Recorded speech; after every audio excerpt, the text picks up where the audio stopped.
Profecia bíblica. A predição de acontecimentos futuros. Mistério.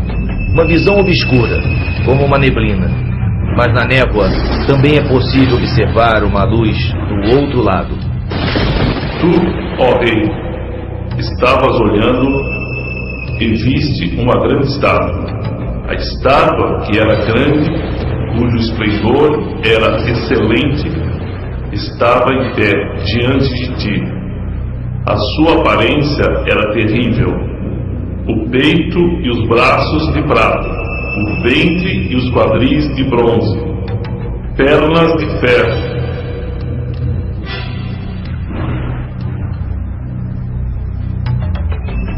Estavas vendo isto quando uma pedra foi cortada sem auxílio de mãos.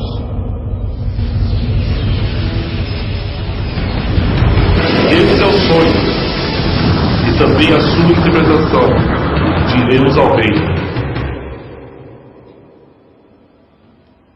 E para onde caminha a tecnologia?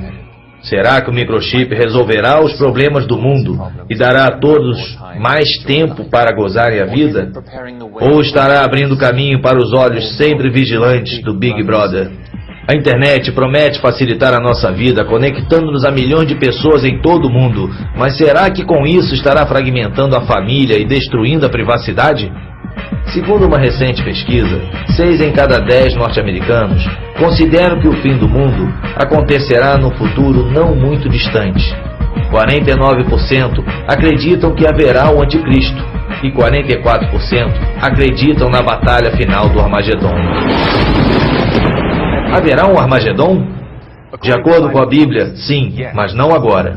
Antes virão alguns acontecimentos catastróficos descritos detalhadamente nas profecias do Antigo e do Novo Testamento.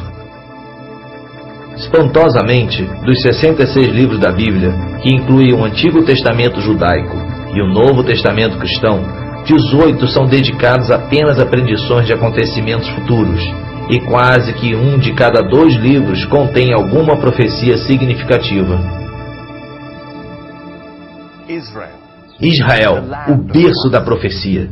Mais profetas andaram por este poeirento pedaço de terra, que tem aproximadamente 80 quilômetros de largura e 400 quilômetros de comprimento, do que em qualquer outro lugar da face da terra.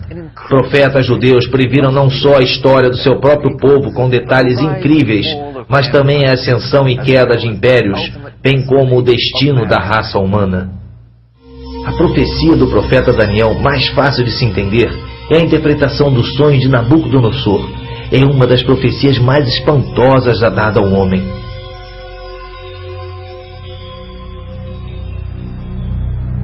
O rei sonhou com uma grande imagem cuja cabeça era de ouro, o peito e os braços de prata, o ventre e os quadris de bronze, as pernas de ferro, os pés eram parte de ferro e parte de barro. Então, uma pedra, lançada sem o auxílio de mãos, feriu a estátua nos pés de ferro e de barro. A imagem desmoronou e foi levada pelo vento. Mas a pedra que feriu a imagem tornou-se uma grande montanha e encheu toda a terra. Nesta visão espantosa, cada parte da imagem simboliza um diferente império que Deus predisse que iria governar o mundo. O próprio Daniel disse ao rei Nabucodonosor: Tu és a cabeça de ouro. A Babilônia na antiguidade era conhecida como a cidade de ouro, e assim como a cabeça, os babilônicos eram grandes pensadores, conhecedores de astrologia, astronomia e ciência. Exatamente como a imagem tinha 2 braços, o império seguinte foi uma aliança entre os medos e os persas, que conquistaram a Babilônia em 538 a.C. Eles eram muito hábeis com as mãos, especialistas em trabalhos manuais e construção. O Império Medo-Persa foi conquistado em 333 a.C. pela Grécia, e Deus comparou ao ventre da imagem. O povo grego era hedonista, sempre em busca do prazer, simbolizado aqui pelo ventre e os desejos da carne. Roma foi o império seguinte, simbolizado pelas 2 pernas de ferro da imagem. Foi o mais forte de todos, governando o mundo com mão de ferro. Assim como as duas pernas, era dividido no Império Ocidental e no Oriental. E também como as duas pernas, os romanos marchavam bastante. As pernas eram a parte mais longa do corpo. E de todos os impérios mundiais, Roma foi o que governou por mais tempo, quase 1000 anos. Desde então, o mundo tem estado dividido em vários outros impérios, mas nenhum forte o suficiente para governar o mundo inteiro.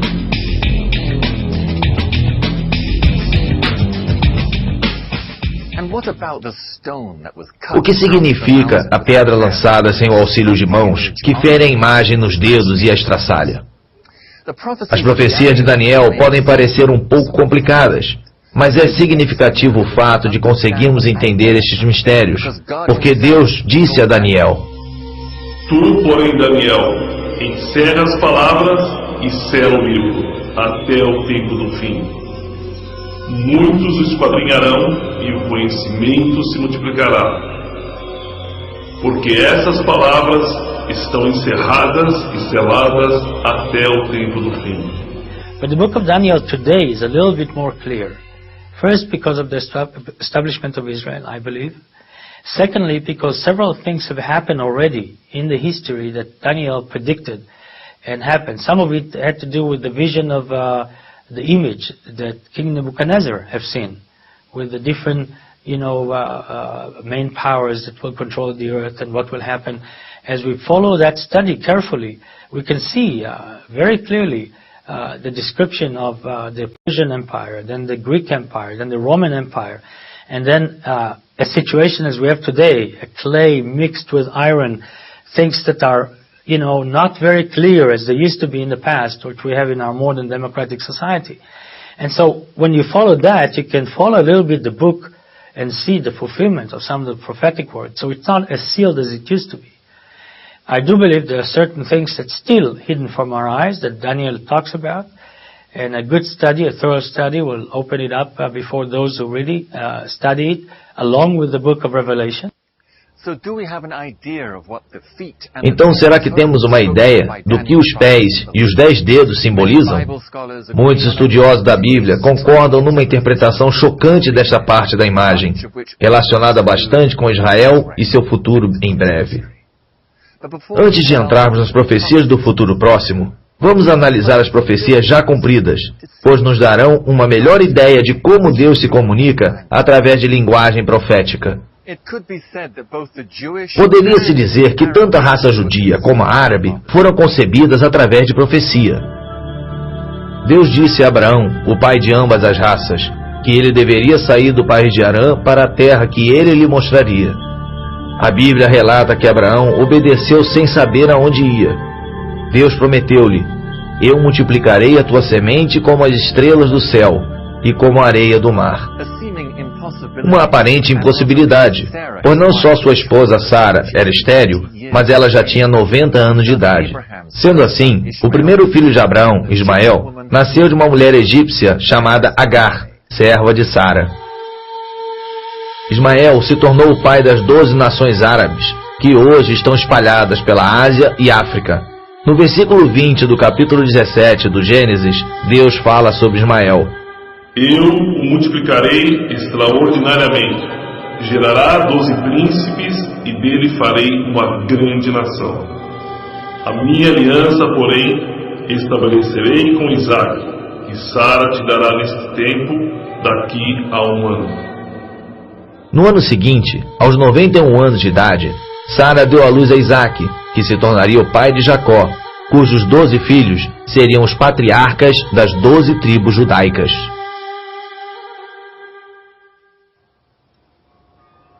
Se você visse um mapa interativo de Israel, poderia clicar sobre qualquer cidade ou vista histórica e o encontraria como parte integral de alguma profecia já cumprida, sendo cumprida ou a se cumprir. E nada melhor do que a velha cidade de Jerusalém, a capital religiosa do mundo através das eras e o centro das 3 maiores religiões mundiais. Esta é a Porta de Sião, situada na cidade de Jerusalém e construída por Davi, o menino pastor que tornou-se rei. Davi amava muito Sião, e os seus famosos salmos estão repletos de menções poéticas e proféticas sobre esse lugar. Agora o seu corpo descansa neste túmulo, no lugar que ele tanto amava. O Monte Sião originalmente significava a cidade de Davi. Durante uma época foi a parte mais importante de Jerusalém, mas hoje é um campo de cultivo, um cumprimento da profecia de Miqueias. Sião será lavrado como um campo. Depois da morte de Davi, seu filho Salomão construiu o primeiro templo judaico no alto do Monte Moriá, o local onde Abraão ia sacrificar Isaque, seu filho, obedecendo ao que Deus lhe dissera. A partir de então, o Monte Moriá tornou-se Sião, o mais importante de todos os lugares sagrados para os profetas judeus daquela época. O primeiro templo, edificado pelo rei Salomão, foi destruído em 586 a.C. pelo exército babilônico do rei Nabucodonosor. Reconstruído em 516 a.C., o segundo templo permaneceu em pé por 656 anos, até ser destruído pelos romanos em 70 d.C., um cumprimento da profecia dada por Jesus.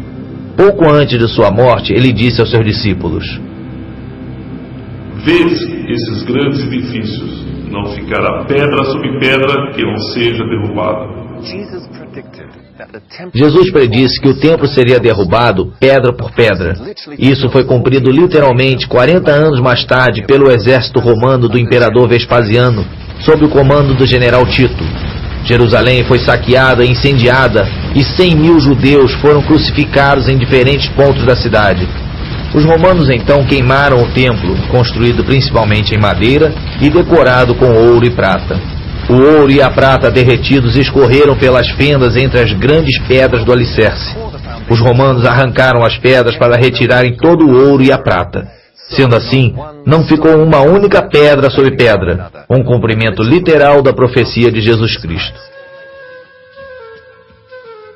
Tudo o que restou do templo foi um grande muro de contenção de pedra, nivelando o local onde foi alicerçado o templo, no topo do Monte Moriá. Esse local hoje é conhecido como o Muro das Lamentações, onde os judeus vão orar pela vinda do Messias. Depois que Jerusalém foi saqueada pelos romanos em 70 d.C., o povo judeu dispersou-se por todas as nações da terra, a diáspora profetizada por Moisés no livro de Levítico. Espalhar-vos-ei entre as nações, e desembanharei a espada atrás de vós. A vossa terra será assolada, e vossas cidades ficarão desertas. Por quase 1900 anos, eles se agarraram às muitas profecias nos escritos sagrados do Antigo Testamento, de que um dia eles retornariam. Este é provavelmente o imóvel religioso mais explosivo do mundo. Monte Moriá, o local sagrado onde durante toda a história judaica os judeus fizeram os sacrifícios de animais. Segundo a tradição islâmica, foi dali que o profeta Maomé ascendeu ao céu no século VII. E de acordo com a profecia, aqui é onde será construído o terceiro templo judaico.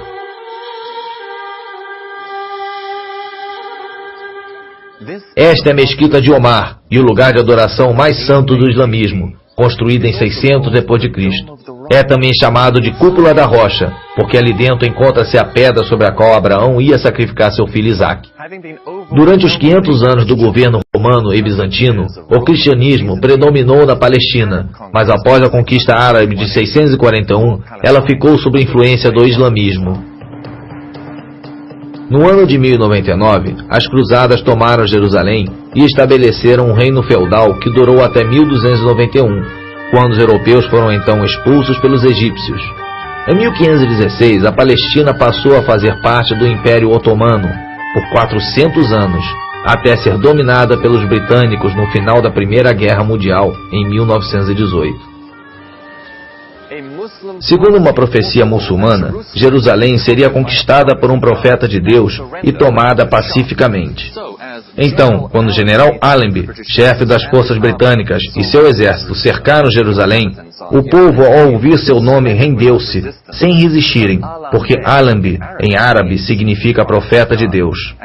Precisamente aqui, nesta porta da cidade de Davi, Allenby declarou a vitória em nome das forças britânicas e aliadas. Os britânicos governaram e influenciaram bastante a Palestina por 30 anos, de 1918 a 1948. Construíram muitas igrejas cristãs e restauraram locais de descobertas arqueológicas. Sem saberem, eles ajudaram a cumprir outra profecia. Esta é a cidade de Haifa, a joia do Mediterrâneo, e local de passagem para Israel. Aos fundos, eleva-se o Monte Carmelo, onde o profeta Elias massacrou os 450 profetas falsos de Baal. O patriarca judeu Jacó predisse no livro de Gênesis que esta terra de Zebulun se tornaria um abrigo para os navios. Por milhares de anos, os navios não podiam atracar ali por ter uma baía muito rasa. Mas depois que os britânicos aprofundaram o porto em 1930, Haifa tornou-se o maior porto de Israel. No dia 14 de maio de 1948, Israel voltou a ser uma nação, o cumprimento de numerosas profecias do Antigo Testamento, uma das quais diz: levantará o estandarte para as nações, ajuntará os desenterrados de Israel e os dispersos de Judá, recolherá desde os quatro confins da terra. A formação do Estado de Israel é muito significativa tanto para os judeus como para os cristãos.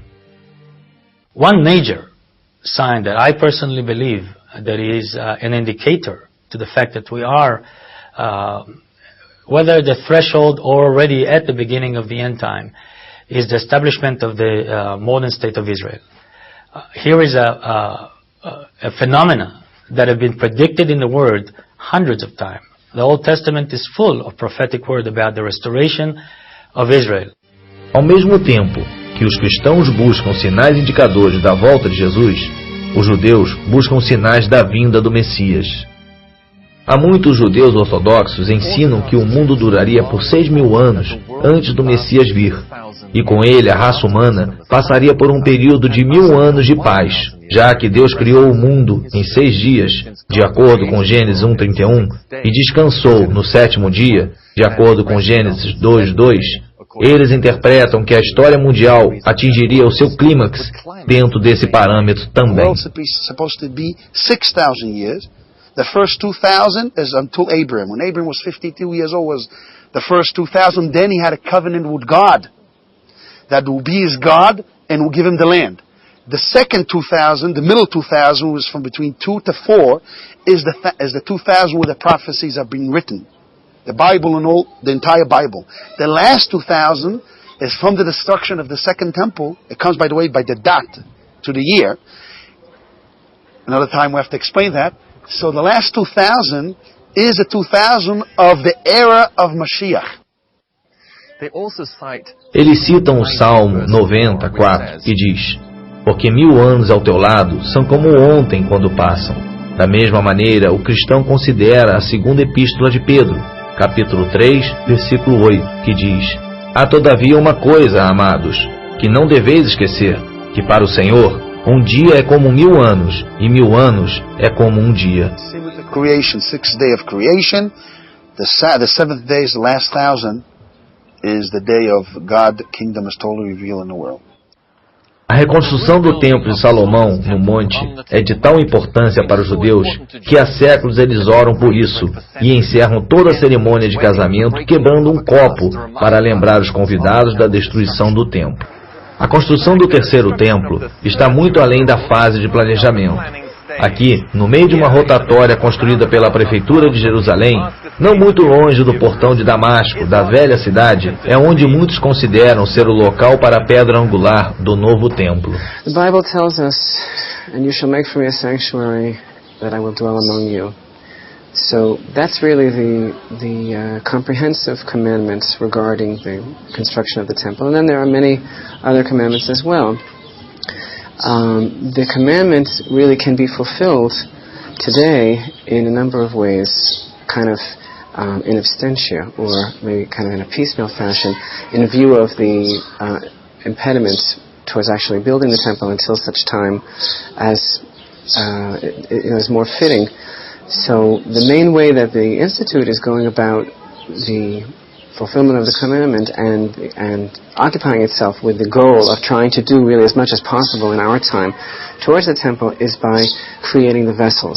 So the vessels that are being created today are not just models or replicas, but are actually made in accordance to the biblical requirements, and therefore are really ready to be used according to biblical law and can be used in the new temple. There is plans, sure there is plan. As a matter of fact, there is places in Jerusalem that they're already building the vessels, and they're learning, like in yeshivas, like here in Mount Zion we have a yeshiva, we have a university for Jewish studies. They learn all the different laws as to do with the sacrifice and all the different laws as to do with the temple. And they're preparing themselves, if they're priests, they come from the tribe of Levites, so then they prepare themselves to be ready, and all this come to unfold, they'll be ready to serve God in the temple. We believe that this is the destiny of the Jewish people, and that we are commanded to be occupied with the building of the temple, just as we are commanded to sanctify God's name in every other way. So no, we're not really waiting for the Messiah. We don't feel that his arrival is a prerequisite for the building of the temple. Contudo, a reconstrução é inviável, porque para isso a mesquita de Omar teria que ser demolida, e isso daria início a uma guerra santa entre judeus e árabes. Aí entra o anticristo, uma personalidade política brilhante e carismática predita na Bíblia, que resgata o mundo de um quase colapso devido a problemas sociais e econômicos que ainda estão por ocorrer. Este gênio diplomático realiza o inacreditável. Ele consegue a proeza de trazer paz ao mundo e, de acordo com as profecias bíblicas, passa a ser adorado pelo mundo todo. Agora, voltando à interpretação do sonho de Nabucodonosor, Daniel mencionou os principais reinos e impérios do mundo, começando com a Babilônia, o império de Nabucodonosor. Uma última parte dessa imagem, que representa a história do mundo, ainda permanece. Como os dedos dos pés eram parte de ferro e parte de barro. Assim, por uma parte o reino será forte e por outra será frágil. Sem rei não existe reino. Neste caso, a profecia refere-se ao anticristo. Daniel, mais tarde, explica que os 10 dedos simbolizam 10 reis que juram lealdade e apoio ao anticristo por um tempo. O ferro representa os governos duros e ditatoriais, e o barro, os mais democráticos e maleáveis. E assim como o ferro e o barro não se misturam, estas duas ideologias são governos opostos. O que mais nos diz a Bíblia sobre esta pessoa tão poderosa? Ele virá caladamente e tomará o reino com lisonjas. Ele soluciona o problema no Oriente Médio e assina um acordo de paz de 7 anos. Uma aliança que dá aos judeus, muçulmanos e cristãos direitos iguais à parte velha de Jerusalém e à área do templo. Parte deste acordo permite que os judeus reconstruam o seu templo. Como ele vai solucionar o problema do local para a reconstrução ainda é um mistério, embora a Bíblia indique que ele descobrirá uma maneira. As we know, the Antichrist will be a figure of man who proclaim peace that will attract the world with what we call today the New World Order. Very similar kind of concept. A new world order of peace and harmony and tranquility, of living together. That person will be very attractive, probably very intelligent, and very well able to communicate, where he will attract people to believe in the peaceful solutions that he will bring to humanity. E ele confirmará uma aliança com muitos por 7 anos. O profeta Daniel diz que o anticristo trabalhará enganosamente e usa a palavra vil para descrevê-lo. Tendo conseguido a confiança e a adoração do povo, depois de 42 meses, ou seja, 3 anos e meio no poder, ele rompe repentinamente a aliança de paz com Israel e invade do norte, fazendo cessar a adoração no templo e revelando a sua verdadeira personalidade e intenções. A profecia indica que nessa hora, o líder mundial fica possuído por Satanás e declara-se Deus. The devil all along is trying to imitate God. He's trying to be like God, trying to rebel against God by being as strong and as powerful in influencing mankind like God does.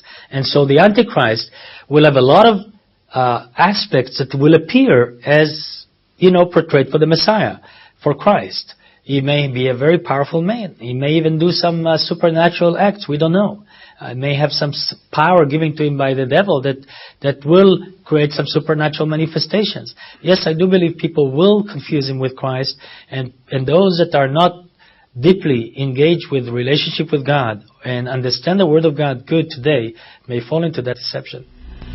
A profecia nos diz: O homem do pecado será revelado, o filho da perdição, o qual se opõe e se levanta contra tudo que se chama Deus, ou é objeto de culto, de sorte que se aceitará como Deus no templo de Deus, querendo parecer Deus.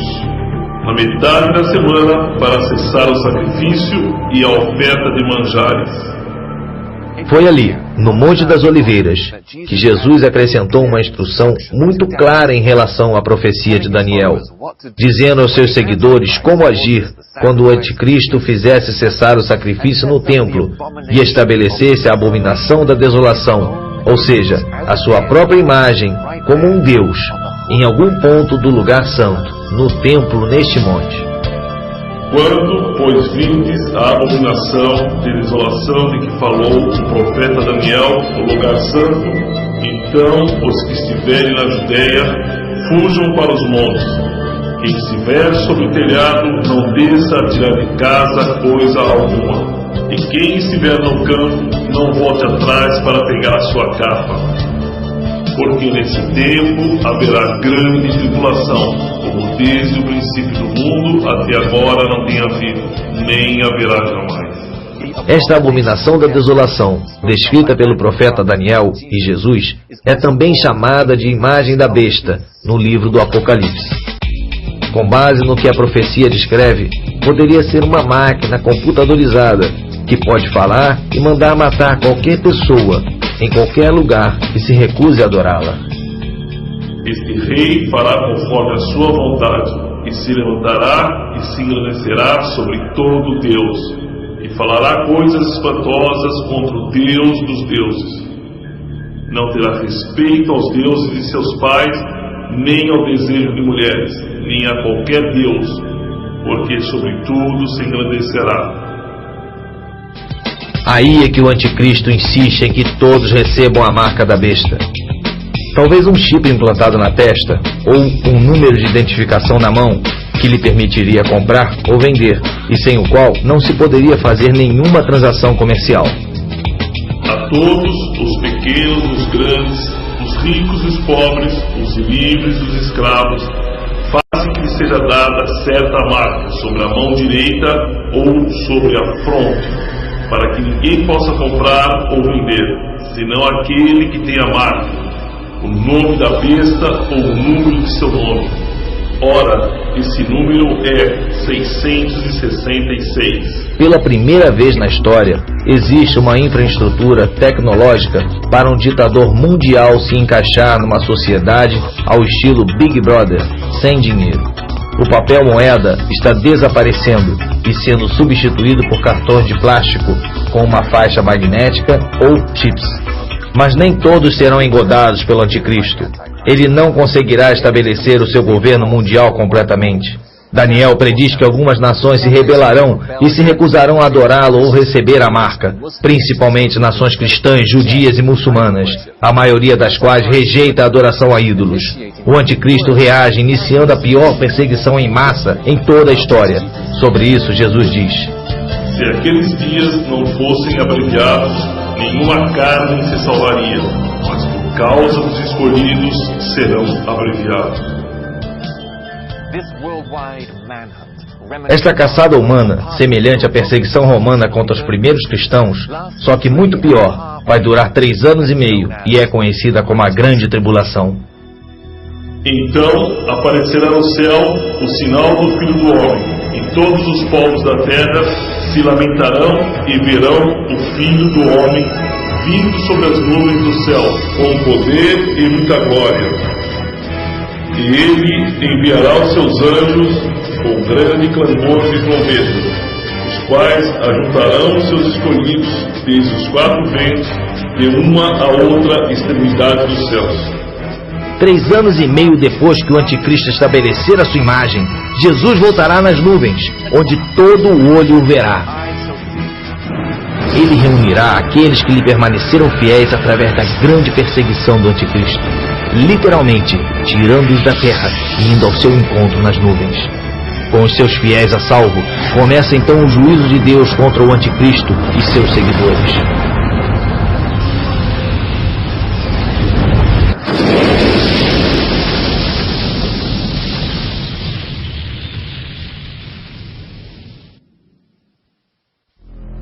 Então ouvi, vinda do templo, uma grande voz que dizia aos 7 anjos: Ide e derramai sobre a terra as 7 taças da ira de Deus.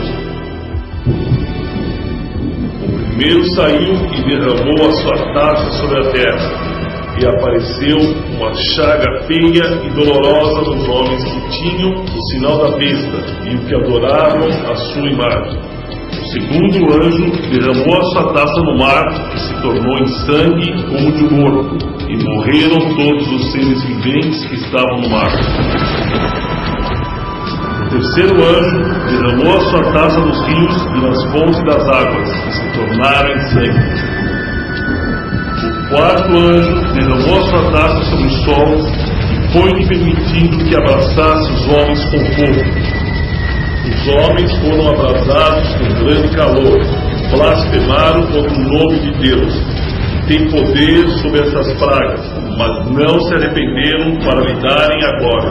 O quinto anjo derramou a sua taça sobre o trono da besta, e o seu reino se fez tenebroso. Os homens mordiam as suas línguas de dor, e por causa das suas dores e das suas chagas, blasfemaram contra o Deus do céu, e não se arrependeram das suas obras. O sexto anjo derramou a sua taça sobre o grande rio Eufrates, e a sua água secou-se, para que se preparasse o caminho dos reis do Oriente. Então os ajuntaram no lugar que em hebraico se chama Armagedon.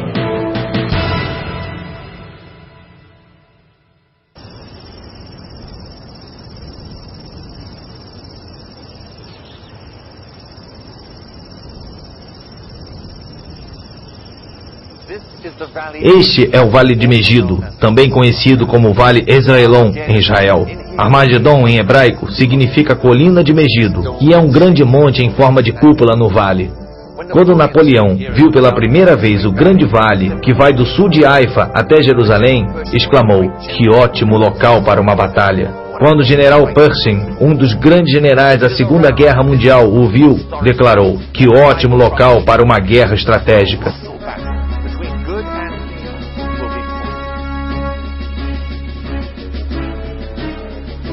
É ao redor deste monte histórico que a profecia bíblica indica que será travada uma batalha colossal entre o bem e o mal. Os exércitos do Senhor no céu preparam-se para a batalha. Enquanto o anticristo está envolvido na batalha, Jesus e os seus filhos ressuscitados surgem com uma invasão celestial. O anticristo vira suas armas contra o exército celeste e inicia uma batalha como nunca houve na terra, a Batalha de Armagedon.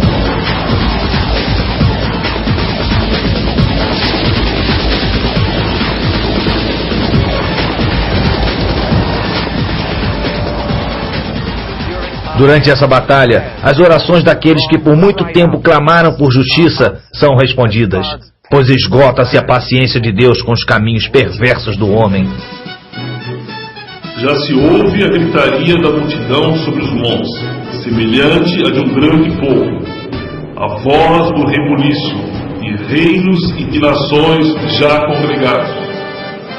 O Senhor dos exércitos passa em revista o exército para a guerra. Já vem de uma terra distante, desde a extremidade do céu, o Senhor e os instrumentos da sua indignação, para destruir toda aquela terra. Farei cessar a arrogância dos atrevidos e abaterei a soberba dos cruéis.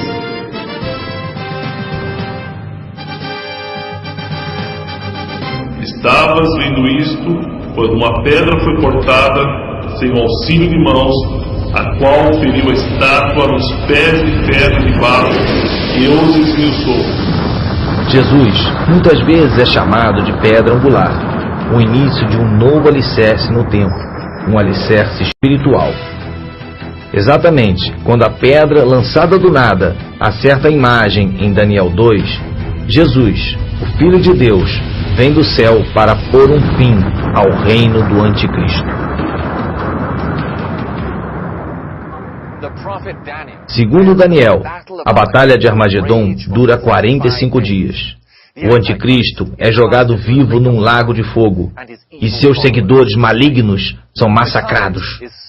A carnificina será tal que o profeta Ezequiel diz que só em Israel levará 7 meses para enterrarem todos os mortos e 7 anos para limparem o metal torcido e os armamentos destruídos. A batalha já vencida, Jesus mais uma vez pisa na terra, aqui no Monte das Oliveiras. Naquele dia estarão os seus pés sobre o Monte das Oliveiras, que está defronte de Jerusalém para o Oriente. O Monte das Oliveiras será fendido pelo meio, para o Oriente e para o Ocidente, e haverá um vale muito grande.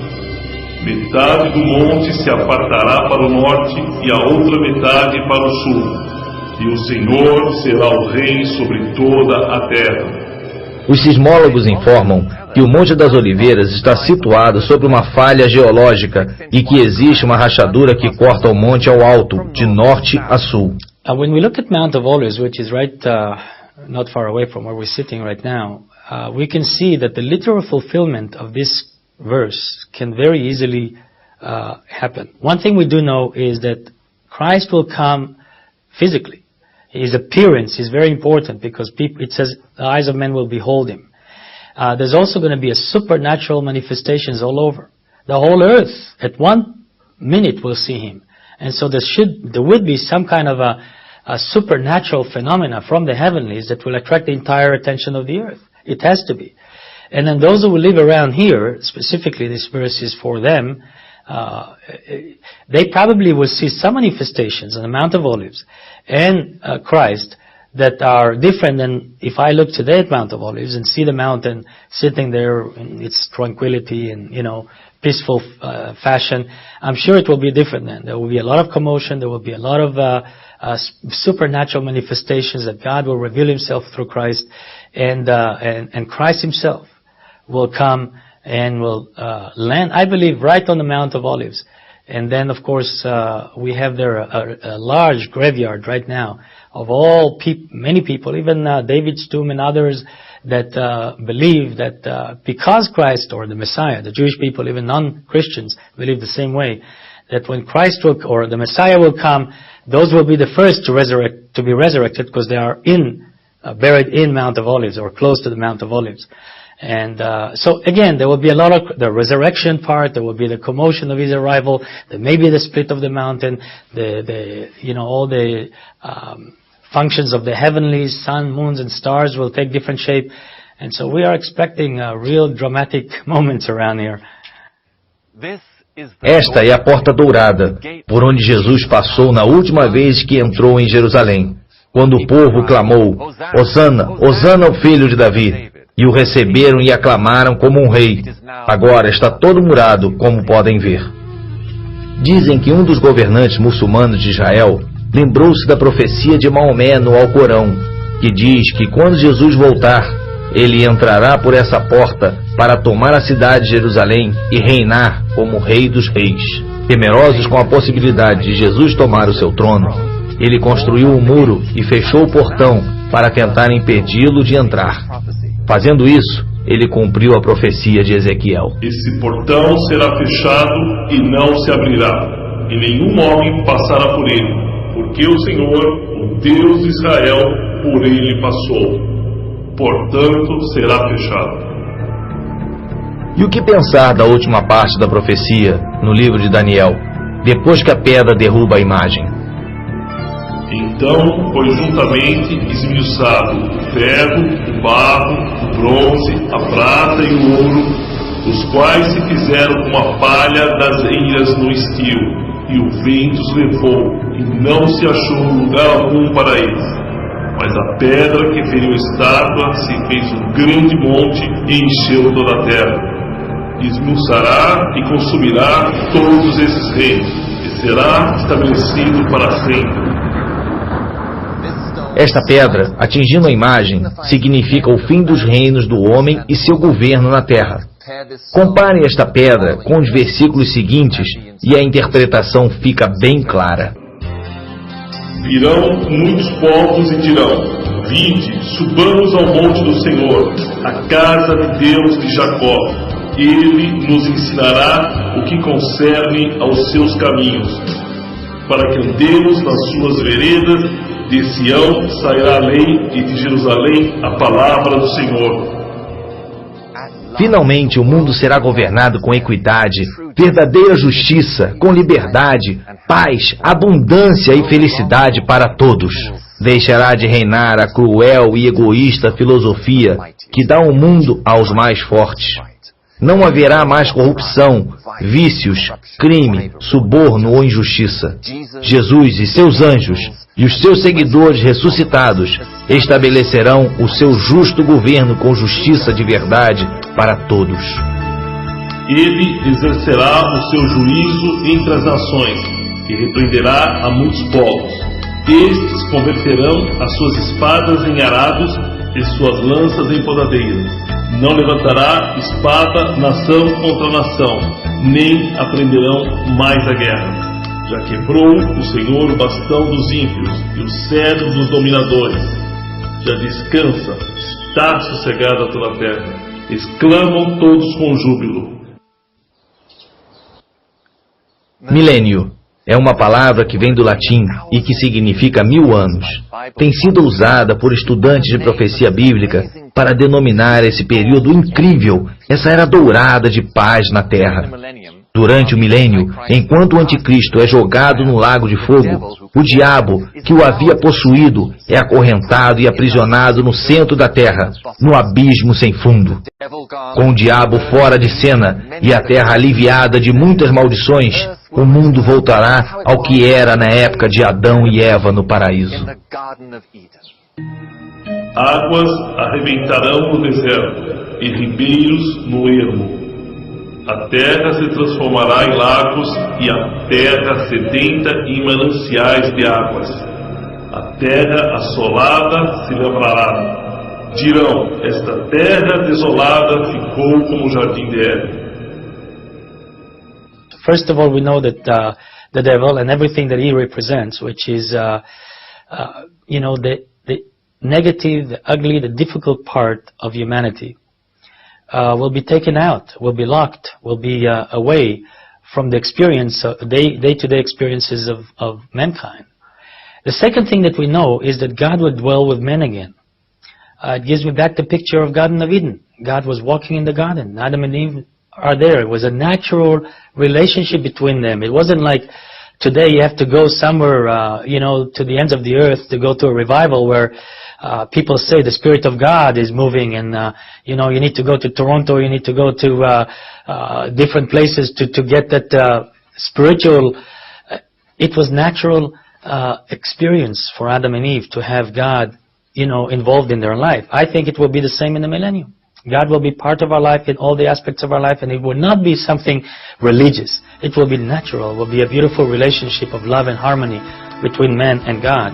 Brincará a criança de peito sobre a toca da áspide, e já o desmamado meterá a mão na cova do basilisco. Morará o louro com o cordeiro, o leopardo com o cabrito se deitará, a vaca e a ursa pastarão juntas. Seus filhos juntos se deitarão e o leão comerá palha como o boi.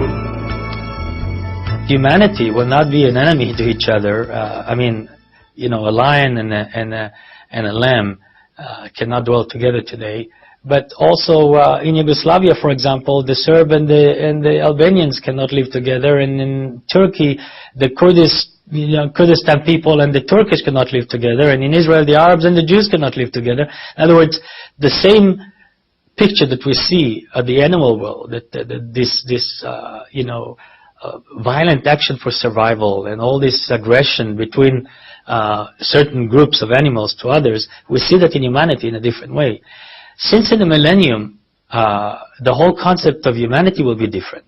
There will be love, harmony, hate will be gone, and all the negative effect of the devil influence of our life and our flesh and all that stuff will not be the prevalent thing, but the spiritual aspect of God and our positive aspect of our characters will be the things that will really be the strongest emphasis in the millennium.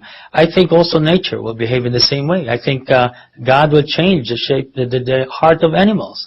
And I think there will be provision for a lion to eat without a need to destroy or to kill a lamb. And I think also their nature will be changed because God will touch the entire creation. And in the millennium, everything will be under God and with God. And I believe also you'll see that it will affect the animals, it will affect the birds, it will affect every creature on the face of earth for 1,000 years. Não se fará mal nem dano algum em todo o monte da minha santidade, pois a terra se encherá do conhecimento do Senhor, como as águas cobrem o mar. The devil will be locked for 1,000 years, and then later on he will be released. So there will be some kind of connection to him that we don't understand how it will be, but those will be immobile, unable to influence society for 1,000 years. They are limited in those 1,000 years with their powers and their ability to influence humanity. No reino do milênio, as pessoas vão voltar a utilizar meios de transporte que não poluem o ambiente, como cavalos, camelos, carroças e lindas caravelas. Também não haverá mais grandes cidades, indústria pesada, fábricas com chaminés soltando fumaça e poluindo, e maquinário destrutivo. O mundo voltará a ser uma sociedade agrária, vivendo em pequenas, tranquilas e aconchegantes comunidades rurais. Não será como se a Terra tivesse voltado atrás no tempo. Haverá conveniências modernas e tecnologia avançada, mas nada que cause mal ou destrua o ambiente. E as almas daqueles que foram degolados por causa do testemunho de Jesus e pela palavra de Deus, e não adoraram a besta, nem a sua imagem, e não receberam o sinal na testa nem nas mãos. Reviveram e reinaram com Cristo durante 1000 anos. Estes cidadãos do céu são os fiéis de todas as eras, que serviram a Deus. Às vezes refere-se a eles como os santos ressuscitados, cujos corpos são semelhantes ao de Jesus depois da sua ressurreição. No milênio, os que tiverem corpos ressuscitados poderão interagir com os que têm corpos normais e terrenos, como Jesus com seus discípulos depois da ressurreição. Um corpo que, como São Paulo disse, é semeado para a corrupção e se levantará na incorrupção. Não julgará segundo a vista dos seus olhos, nem repreenderá segundo o ouvido dos seus ouvidos, mas julgará com justiça os pobres e repreenderá com equidade os mansos da terra. A Bíblia afirma que o reino de Jesus Cristo sobre a terra, durante o milênio, será um reino de pureza e de verdadeira justiça. It will not be the same Christ that we knew as a suffering Messiah who is going to die for our sins. It's going to be the king, the warrior, the judge, the majestic, powerful arm of God. And the picture of that Messiah will be implemented in the person of Christ when he comes back. And so we're talking about tangibles. We're talking about something that we can see, we can touch, we can feel.